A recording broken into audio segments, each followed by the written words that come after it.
Aslam friends, welcome back to my YouTube channel. तो चलिए आइए अब हम नावल का पार्ट नंबर 28 स्टार्ट करते हैं। तो अगर वीडियो अच्छी लगी है तो प्लीज लाइक जरूर कर दीजिएगा। आप कहाँ जा रहे हैं? आपने बोला था कि मामा पापा से बात करेंगे कि नहीं। आपकी मामा ने आज तो आपकी मामा चली भी जाएंगी ना। रामी जो का फोन सुनकर वापस जा रहा था, उसके सामने महर आ गए थे।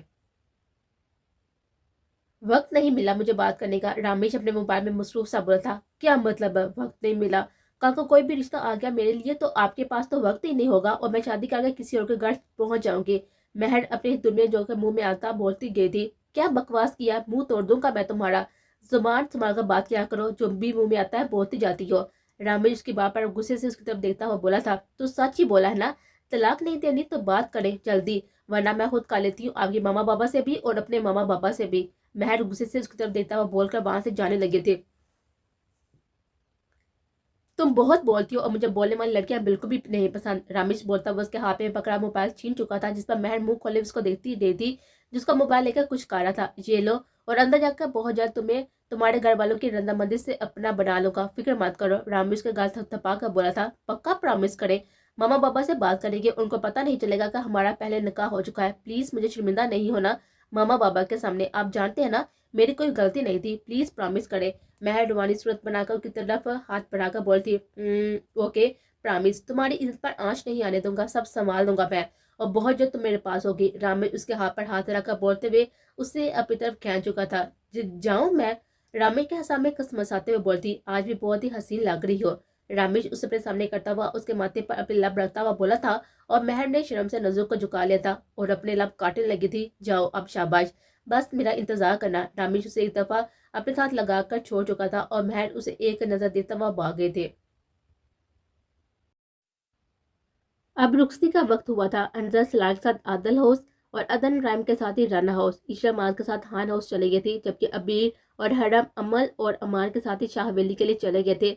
सभी अपनी अपनी बेटियों के लिए परेशान थे पर खुश भी थे, क्योंकि बेटियां अपने घरों में अच्छी लगती हैं। रुखसती के बाद ही सब अपने अपने घरों के लिए निकल गए थे। एन को शाह हवेली आशिक के साथ बेचकर मिसेज जलाल और जलाल साहब वापस जाने लगे थे, पर परी को महर ने रोक दिया था मिसेज जलाल को बोलकर, जिस पर मिसेज जलाल बड़ी मुश्किल से मानी थी। एन के पास तीनों ही बैठी थी, आयशा, आयशा शाह, फ्रिया और हिना शाह और अमना शाह। बेटा आपने घबराना बिल्कुल भी नहीं है, ये आपका अपना घर है। अगर आयशा ने कुछ कहा तो तुम मुझे बताओगे, मैं खुद उसे सीधा कर लूंगी। अमना शाह आयशा की तरफ इशारा करता हुआ बोले थे, जो कि हिना शाह के साथ ही बैठा हुआ था। पर सहारा ध्यान उसका एन की तरफ था, जो कि डीप रेड लहंगा पहने फूलों के दरमियान बैठी हुई अपनी नजरों को झुकाए हाथों को मसल रही थी। जी जी आंटी, एन हल्की सी आवाज में बोलती, आंटी नहीं दादी, मैं तुम्हारी दादी, ये दोनों तुम्हारी मामा है, ठीक है? वो उसका सर पर प्यार देकर बोलती और रैन की तरफ देखकर मुस्कुरा देती। चलो चलते हैं हम। अब आमना शाह सब देखते हुए बोली थी और फिर सब एन के सर पर प्यार देकर बाहर की तरफ निकल गई थी। आशर ध्यान रखना मेरी बेटी का तुम। आशा शाह बोलते हुए बाहर चली गई थी और आशर उनकी बात से मुस्कुरा दिया था। हेलो, क्या हुआ है अब इस वक्त? ओके आता हो, रुको 5 मिनट। आशर फोन सुनता हुआ एक नजर एन को देखकर दरवाजा बंद करता हुआ बाहर निकल गया था। पीछे एन ने सिसक का सांस लिया था और सबसे पहले पीछे एन सुख का सांस लिया था और सबसे पहले बेड से उतरकर अपनी जुल्ली उतारना शुरू की थी। दुपट्टे को सर पर रखकर अपनी सारी जुल्ली उतारी थी कि तब भी दोबारा अंदर आशर आया था। एन के घबराते हुए उसको देखा था। ये सब क्या है, क्यों उतारी है मुझसे पूछे बिना? आशर उसको देखता हुआ गुस्से से उसकी तरफ बढ़ा था। मुझे मेरी औकात पता है, मैंने सिर्फ आपके बाबा की वजह से आपके नकाब में हूँ, वरना आप तो मुझ जैसी जूस लड़की को देखना भी पसंद ना करे।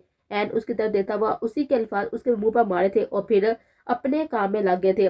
पर बीवी तो हो ना मेरी, सारी जिंदगी तुम्हारे साथ गुजारी है, इसलिए सोच रहा हूँ।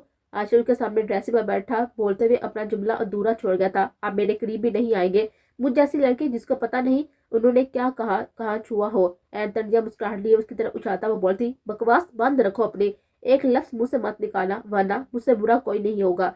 आशिर उसके बोलने के अल्फाज से गुस्सा आया था। हाँ हाँ हाँ, क्यों, क्या हुआ, बुरा लगा? तो सोचो आशिर शाह, तुम्हारे बोले गए अल्फाज से मेरे दिल में कितनी तकलीफ हुई होगी। मैं अंदर ही मार गई थी। आशिर, उन्होंने अगर मेरे जिस्म को जख्मी करने की कोशिश की थी तो तुमने मेरी रूह को जख्मों से बांट दिया था। कुछ दाग सच में नहीं मिटते और मैं तुम्हारी जिंदगी में वही दाग हूँ। शौक से दूसरी शादी का लेना नहीं रोकने वाली मैं तुम्हें, पर मुझ पर हक जमाने का सोचना बेईमान था। एन एक एक लफ्ज चबाकर बोलते हुए ड्रेसिंग की तरफ बढ़ गए थे और पीछे आशिर सकते ही हाथ में उसके एक लफ्ज पर गौर कर रहा था। ये सब उसी के अपने बोले गए अल्फाज थे। जब उसे इतनी तकलीफ हुई थी तो फिर एन को कितनी तकलीफ हुई होगी। वो आगे ही बहुत ही तकलीफ में थी। आशिर उसे अपनी आंखों को जोर से बंद कर लेता और काफी देर बैठा सिगरेट फूंक रहा था। तभी बाहर एन आई थी और बालू से पानी गिर रहा था। आशिर की सारी नजरें उसी पर थी, जो ब्रश करने के बाद अब छोटे छोटे कदम लेते उसकी तरफ आई थी। सोफे से उठ जाए, मुझे सोना है। एन अपनी नजरों को झुकाए बोली थी, बेड पर क्या कांटे लगे हुए हैं? आशिर उसकी तरफ देता हुआ बोला था, जो कि नजर से झुकाए हुए सादा थी शलवार कमीज पहनने कांधों पर दुपट्टा फैलाए खड़ी थी। आपने खुद ही कहा था मुझे कि मेरे बेड पर तुम नजर ना आओ, वरना मैं जान ले लूंगा। एन ने सर उठाकर उसकी तरफ देखा था। मैं कहाँ जान लूंगा? जान तो तुम मेरी लोगी। आशिर के बोलते हुए एन का हाथ पकड़कर उसे अपने ऊपर गिरा लिया था। क्या है, छोड़े मुझे, फिर आप कोई और तोहमत लगा के देंगे मुझ पर। एन आशिर के गिर्द में फड़फड़ा थी और आशिर ने उसके गिर्द हंसारा बना रखा था। नहीं लगता कोई भी तोहमत, नहीं लगाता कोई भी तोहमत। बीबी हो मेरी, आप तो मेरी मालकन हो, मेरे कमरे की हर चीज तुम्हारी ही है। आशिर की तरफ देता हुआ गंभीर लहजे में बोला था और फिर उसे अपनी बाहों में उठाकर बेड पर लिटा दिया था और खुद भी उसके साथ लेट गया था। इधर ही सोगी तुम्हें मेरे पास, ज्यादा नाटक करने की जरूरत नहीं है। जो बोलो बस चुपचाप मान लिया करो। परसों यूनिवर्सिटी भी जाना है हमने। आशा ने उसे साथ लगाकर बोला था, मैं नाटक नहीं करती, नाटक आप करते हैं। अजीब बंदे हैं, जब पास आते हैं तो दुदकार देते हैं, जब दूर जाने की कोशिश करती हूँ तो पास खींच लेते हैं। दिमाग है या अकल से पैदल है? एन उसकी तरफ देता हुआ उसकी गिफ्ट से निकलने की कोशिश करती। तुम्हारे मामले में पैदल हो जाता हूँ स्वीटी। आशा उसकी आंखों में देता हुआ उसके होंठों को छूकर बोला था और एन शर्म से लाल हुई नजरों को झुका गई थी। आशा उसकी इस अदा पर मुस्कुरा दिया था और उसके माथे पर अपने लब रख देते। सो जाओ, बहुत ही थक गया हूँ मैं। वो एन को बोलता हुआ आंखों को बंद कर गया था और एन उसको सोच रही थी, जो कभी कुछ तो कभी कुछ बोलता था। इसी सोच में कब उसे नींद आई उसे पता नहीं चला। अमल, क्या लग रही है आप? हाय, आज तो अम्मा लाला आप पर अपना दिल हार जाएंगे। महर मुस्कुराता हुआ अमल की तरफ देता हुआ बोली थी, जो उसके कमरे में बैठी हुई उसका इंतजार कर रही थी। और अमल ने दुखी से मुस्कुराहट के साथ ही उसकी तरफ देखा था। हेलो अम्मा लाला, किधर, अंदर कैसे आ गई आप? महर अम्मा को कमरे में देखा बोली थी और बेड से उठकर उसके आगे जाकर खड़ी हो गई थी। क्यों? अपने कमरे में नहीं तो क्या किसी और के कमरे में जाऊं? अमान अपने हाथ से घड़ी उतारते हुए अमल को एक नजर देखने के बाद उससे मुखातब हुआ था। पैसे निकाल दे आप जल्दी से मेरे और परी के। महर अपनी और सामने बैठी हुई परी की तरफ इशारा करते हुए बोलती। परी शर्मिंदा सी होकर अमान को देखने लगी थी। कौन से पैसे, कैसे पैसे? चलो निकलो तुम, मैं तो बस अपनी बहन परी को ही पैसे देने वाला हूँ। तुम तो बस सब कमरों में जाकर पैसे मांगने वाली हो। चलो निकलो इधर से। शाबाश। अमान अपनी जेब से एक रिंग निकालकर परी की तरफ बढ़ाते हुए बोला था। नहीं, अब महर को दे दे, मुझे नहीं चाहिए। पीछे हजल सा मुस्कुराकर ना करते हुए बोलती, ये तुम्हारे लिए है, तुम ही मेरी बहन हो। अमान उसके सर पर हाथ रखकर बोलता, शुक्रिया लाला। परी मुस्कुराता बोलती, येलो चुड़ैल तुम्हारे लिए भी है। अमान ने मुस्कुराता हुआ एक उसकी तरफ बढ़ा दिया था। और सबके लिए बनवाई है मैंने, फिक्र मत करो, अपने सब बहनों को अपनी शादी की खुशी में देने वाला हूँ। अमान मुस्कुराकर महर से बोलता, पर देख अमल की तरफ रहा था, जो कि रेड मैक्सी पहन में आसमान से उतरी भी कोई पड़ी मालूम हो रही थी। अमान के लिए अपनी नजरें पीछे करना मुश्किल हो चुका था। शुक्रिया लाला, बहुत बहुत। महर मुस्कुराकर बोलते हुए पीछे का हाथ पकड़कर बाहर की तरफ ले गई थी। अम्मा ने गहरा सांस लिया था और दरवाजे को बंद कर दिया था। आज उसे अपने और उसके भेजे गए हुए बहुत सी बातों को क्लियर करना था। आज उसे अपने और उसके बीच हुई भी बहुत सी बातों को क्लियर करना था। अम्मा को देखते अमल बेड से उतर गई थी और मान उसकी तरफ बढ़ा था और उसका हाथ पकड़कर उसे फिर से बेड पर बिठा दिया था। खुद उसके कदमों में नीचे बैठ गया था, उसकी गोद में सर रख दिया था। अमल के इस तरह करने से हैरान हुई थी, उसको देखने लगी थी, जो आंखों को बंद करके उसकी गोद में सर रखकर बैठा हुआ था। दोनों तरफ खामोशी थी। अमल की आंखों से आंसू बहने लगे थे, जिनमें से कतरा अमान के चेहरे पर गिरा था। अमान ने अपनी आंखों को खोलकर उसकी तरफ देखा था, जो कि बेआवाज रो रही थी। माफ कर दो अमल मुझे, मैं तुम्हारा बहुत ही बड़ा गुनाहगार हूँ। मैंने तुम्हें अजियत दी, दुख दिया, तुम्हारे प्यार को अपने पांव तले रोंद कर चला गया। अमान उसके कदम में बैठा हुआ दोनों हाथों पे सर रखकर उसे माफी मांगता था। और अमान के लफ्जों के बाद कमरे में गहरी खामोशी थी, जिसमें सिर्फ अमान की सिसकी की आवाज गूंजी थी। अमान ने तरफ पर उसकी तरफ देखा था, जो कि मुंह पर हाथ रखकर खुद की आवाज को बाहर आने से रोक रहे थे। माफ कर देना क्या इतना आसान है अमाल? आपने जो मेरे साथ किया था ना, उसके बाद आपको लगता है कि मैं आपको माफ कर दूंगी? आपने मुझसे माफी मांगने की बजाय मुझे अजियत दी। पल पर हर लम्हा मेरा दिल दुखाया, मुझे टॉर्चर किया और अब अचानक माफी? मैं समझी नहीं कुछ। अमल अमान को खुद से दूर करते हुए खुद उठकर ड्रेसिंग की तरफ बढ़ गए थे और आहिस्ता आहिस्ता अपने जुड़ले उतारने लगे थे। अमान से खुद से दूर जाता हुआ देखता रहा था और एक वक्त था कि उसके पीछे पागल थी, और एक आज एक वक्त है कि वो उसे अपने प्यार का यकीन दिलाने की कोशिश कर रहा था। मेरी अना मुझे तुम तक आने नहीं दे रही थी, पर मैं अपनी अना को मारकर तुम तक आया हूँ। अमल माफ कर दो, तुम्हें हर दी हुई हर अजियत को दूर कर दूंगा तुमसे। बस प्यार होगा हमारे दरमियान। अमार उसका रूह अपनी तरफ करता हुआ उसे कान से थाम कर बोला था, आपको पता है उस रात जब आपने मुझसे मेरी मोहब्बत के सबूत में अपना हक मांगा था, इस हक को देते हुए अमान अमल की मोहब्बत उसी दिन मर गई थी। आज जो अमल आपके पास है ना, उसके दिल में आपके लिए मोहब्बत नहीं है। एक दफा माफ कर दो अमल, बस एक दफा, मैं सब ठीक कर दूंगा, इतना प्यार दूंगा कि सब ठीक हो जाएगा। अमान उसके हाथों को थाम कर होंठों से लगाकर बोला था, कर दोगे माफ, बस उस रात को मेरी जिंदगी से निकाल दे अमान। वो निशान, वो जख्म मेरे वजूद से मिट चुके हैं, पर वो निशान मेरी रूह पर आज भी उसी तरह ताज़ा है जैसे उस दिन थे। अमल उसके हाथों से अपना हाथ छुड़ाकर बेदर्दी से अपने आंसू साफ करते बोलती, मैं मिटा तो नहीं सकता वो तलख यादें, पर इन यादों पर अपने प्यार की मेहर जरूर लगा सकता हूँ। अमल उसे खींच कर गले लगा लिया था और उसके सर पर प्यार देकर बोला था, मैं बहुत जल्द सब ठीक कर दूंगा अपने और तुम्हारे दरमियान। अमार अमल के माथे पर प्यार देकर बोला था, तुम चेंज कर लो फिर आराम कर लेना। अमान से बोलता हुआ खुद ड्रेसिंग की तरफ चला गया था और अमल लबी के बाद उसके लम्स को महसूस करती। आज पहली दफा उसके लम्स में नरमी थी, वरना वो हमेशा ही उसे तकलीफ देता था। जब वो चेंज करके बाहर निकला तो अम्मा अपनी जुल्ली के साथ ही लड़ने में मसरूफ थी। अमर मुस्कुराता उसको देखा उसकी तरफ बढ़ा था, जो कब से अपना हाथ उतारने की कोशिश करती पर हो नहीं रहा था। अम्मा ने आगे बढ़कर पहले से दुपट्टे से पिन्ने उतारने के बाद उससे आजाद किया था और फिर हार उतारा था। ये सब करने से अमल कप कपाई थी और अमान का हाथ पीछे करने की कोशिश की थी, पर अमान ने उसे करने नहीं दिया था। अभी भी पता नहीं चलता तुम्हें क्या काम पहले करना चाहिए और क्या बाद में। अमान अब उसके कान के अवेज से उतारा था और अमल घबरा रही थी। अमान के हाथ लगाने से ठंड में भी अमल के पसीने छूट रहे थे। उसकी जुल्ली उतारने के बाद उसकी कमर के गिर्द हाथ रखकर अपने करीब किया था, जल्दी माफ कर देना मुझे, क्योंकि आयत इंतजार कर रही होगी हमारा। अमान उसकी तरफ देखता हुआ बोला था, जिसके बोलने से अम्मा ने हैरत से उसकी तरफ देखा था। हमारी बेटी आयत, कुछ मत गलत समझ लेना पागल लड़की। अमान बोलता हुआ अपने लैप उसके माथे पर डाकर उसे छोड़ चुका था। अमन शर्म से लाल चिढ़ा लिए हुए जल्दी जल्दी अंदर ड्रेसिंग की तरफ बढ़ गया थी और पीछे अमान मुस्कुरा दिया था और सिगरेट लेकर बाहर बालकोनी में चला गया था। थोड़ी देर बाद ही अमल बाहर आई थी, सादे से ट्राउजर शर्ट पहने अपनी चीजों को समेटकर जल्दी से बिस्तर में घुस गई थी। थोड़ी देर बाद ही अमान भी आया था और बिस्तर में लेट गया था और लाइट ऑफ करते हुए अमल को अपनी तरफ खींच कर गले लगाते हुए आंखों को मूंद गया था। अमल ने अपनी आंखों को सुकून से बंद कर लिया था। अब बस वक्त लगेगा अमान, पर अमान मैं आपको माफ नहीं कर दूंगी। बहुत जल्द मैं तुम्हें इतना प्यार दूंगा कि तुम मेरा दिया हुआ हर दुख भूल जाओगे। दोनों अपनी अपनी सोच लिए नींद के वादों में गुम हो गए थे। शाहजल, मेरा एक काम करेगा, तुम अबीर को उलझा कर रखो, मुझे परी से बात करनी है। साबर शाहजल के आगे खड़ा उसे मिन्नत करा था, मेरे से थप्पड़ ना खा लेना, इस लड़की की मंगनी हो चुकी है और तुम उसके पीछे पड़े हुए हो, मैं नोट कर चुका हूँ। शाहजल गुस्से से जाबर से बोला था, हाँ शादी तो मेरी से इसी से होगी ना, चाहे दुनिया इधर की उधर हो जाए साले साहब। जाबर उसके कंधे पर हाथ रखकर बोला था, क्या बकवास कर रहा है। शायद उसे घूरता हुआ बोला था, तू मेरा साला है, पता है क्यों? क्योंकि तुम ही मेरी मदद करोगे प्रीशे से मेरी शादी करवाने में, और तो और वो लाले, मुझे पूरा यकीन है वो जो है। जाबर पूरे कॉन्फिडेंट से बोला था। जाबर पूरे कॉन्फिडेंट से बोला था, "फिर क्या बकवास कर रहे हो तुम?" जाबर के बोलने पर शायद उसकी तरफ देखता हुआ बोला था, ठीक कह रहा हूँ, बस तुम कमरे में एक दफा जाकर अभी को अपने साथ तो ऊपर लेकर जाओ, बहुत कोशिश की है वो नहीं जा रही, इसी बात को पता करना है कि वो सच में जोहा ही है ना, प्लीज शाजल। जावा उसकी तरफ कहने पर शाहजहां ने एक उम्मीद से उसकी तरफ देखा था और ओके कहा कर कहकर दोनों अबीर के कमरे में गए थे। अबीर, मुझे तुमसे बात करनी है। शाहजहां के कहने पर अबीर उसकी तरफ देखा था, पर मुझे नहीं करनी कोई बात है। अबीर साफ जवाब देते हुए अपने दुपट्टे की पिन्स उतारे थे। चलो मेरे साथ।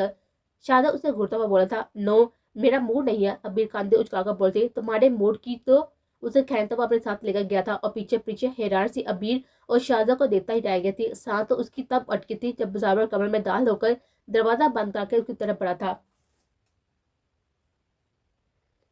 आप यहाँ क्यों आए हैं? पीछे जो कि ड्रेसिंग के साथ खड़ी भी अबीर की मदद करती डरते हुए पीछे हुई थी। आप सब के सब पागल है क्या? अभी जहन्नम से बात करने आया था। नहीं, हम जुनूनी हैं। साबस के पास खड़ा होकर कमीनी सी मुस्कुराहट के साथ ही बोला था, क्या बात करी है, जल्दी करे और जाए यहाँ से। प्रीची अपने ड्राइवर का काबू पाता हुआ बोलती, रुको एक मिनट, ये ले पैसे मुझे दिए थे ना आज हाजिर अंकल ने।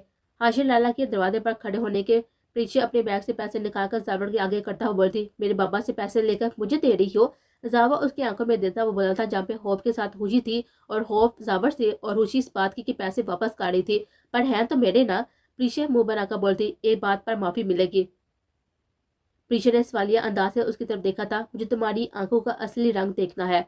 जावर के कहने पर वो 2 कदम पीछे हुई थी और नाम में साड़ी हिलाया था। नहीं, मेरी मम्मा ने मना किया है, मैंने उनसे प्रॉमिस किया था किसी को नहीं दिखाऊंगी। पीछे पीछे हटता हुआ बोलते,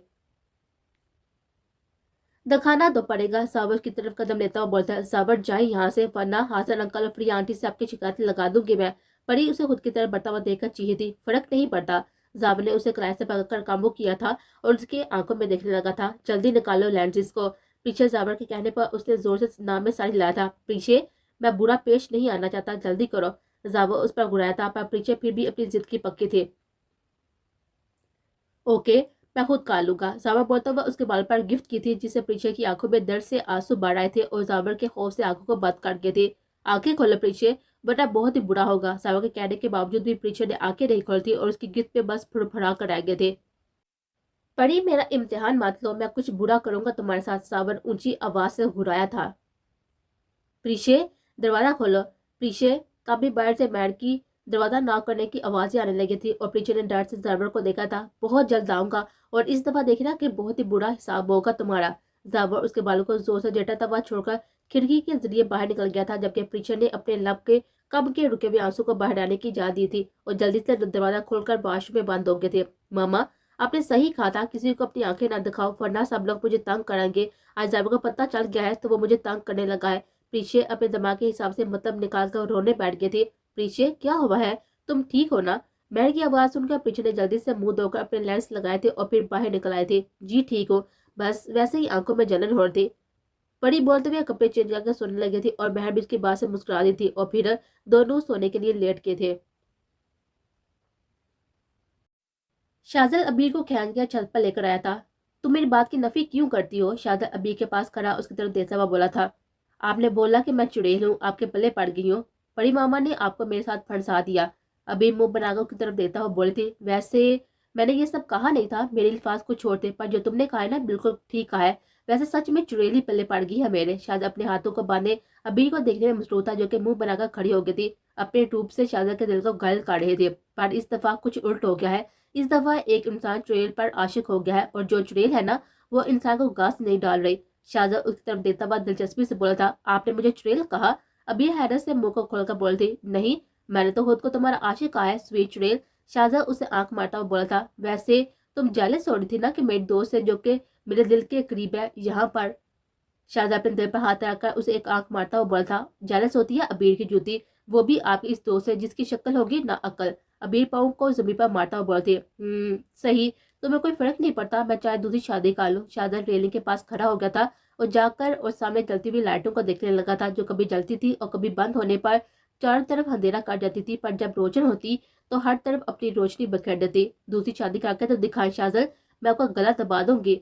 अभी नम लहजे में उसे बोलती। पर तुम्हें तो मैं बुरा लगता हूँ ना, तुम मुझे पसंद भी नहीं करती, काला हूँ, ऊपर से हंसता भी नहीं हो, गुस्सा मेरी नाक पर है, बहुत सी बुराइयों से बड़ा हुआ हूँ मैं अपने दोस्त से शादी कर लूंगा और तुम्हारे लिए एक लड़का ढूंढूंगा जो तुम्हें तुम्हारे मुताबिक होगा। मैं बहुत ही थक गया हूँ, तुमने मुझे बहुत ही हर्ट किया है अभी, बात बात पर तुम मुझे हर्ट करती हो, बहुत ही बुरा हूँ तुम्हारी नजर में मैं। शाहजहां ने यह बात दिल से की थी, पर वो जानना चाह रहा था अभी का रिएक्शन। अभी काफी देर वैसे ही खड़ी रही थी और शाहजहां उसकी तरफ देखा था और नीचे जाने के लिए मुड़ गया था। नहीं, आई एम सॉरी शाहजहां, मैं तो मजाक करती थी ना, मैं कभी भी आपको हर्ट नहीं करना चाहती। I am so sorry. अभी ने जाता हुआ शाहजहां को पीछे से हक कर लिया था। मैं आइंदा कुछ नहीं बोलूंगी शाहजहां, सच में आई एम सॉरी। वो रोता हुआ उसके साथ लगी हुई थी और शाहजहां के चेहरे पर मुस्कुराहट आ गई थी। आई लव यू टू मेरी जान। शाहजहां ने अभी का हाथ पकड़कर उसे अपने सामने किया था, उसकी पेशानी पर अपने लब रख देते। थैंक्स शाहजहां, मुझे माफ करने के लिए। आइंदा जिस तरह आप कहेंगे ना वैसे ही करूंगी, पर आप इस फोन वाले ट्रेन से दोबारा मिले तो मैं आपको छोड़ने वाली नहीं, सुना आपने? अबीर गुस्से से उसका सीने से सर उठाकर बोलती। ओके मेरी स्वीट ट्रेल। शाहजहां मुस्कुराता हुआ उससे बोलता। आप भी मेरे स्वीट से जिन है। अबीर उसके गाल खींचते बोलकर भाग गई थी। हा हा हा हा। अबीर ने शाहजहां का कहकर पीछे से सुना था।